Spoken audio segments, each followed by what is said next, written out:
I was delivered by a very famous doctor who was the first test tube baby doctor. It's him that delivered me on the date that my father chose, and this doctor, he has had links with other people who suffered SRA from their parents as well.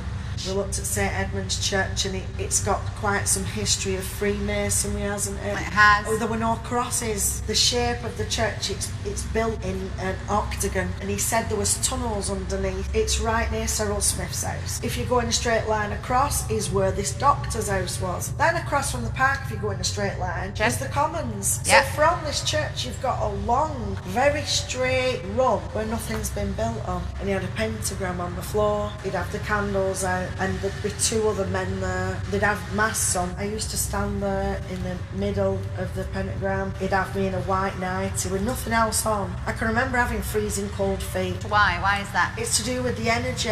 I can remember doing this from being 4-year-old. I used to stand up and do a little speech, what he taught me about this is not God's realm, how he has no power. I can remember my dad speaking in tongues, and he also had plaster cast pictures of gods, probably demons. I'd come round while I was being raped, and I'd be crying to get chest off me. Then I'd pass back out again. The last time I ever went to the farm, he grabbed my hand and he put it over the ring, and he's holding it firm, and I was screaming, "Me hand, me hand!" Oh, and he pulled my hand away, and he said, "You've no need to worry, nothing will happen to you."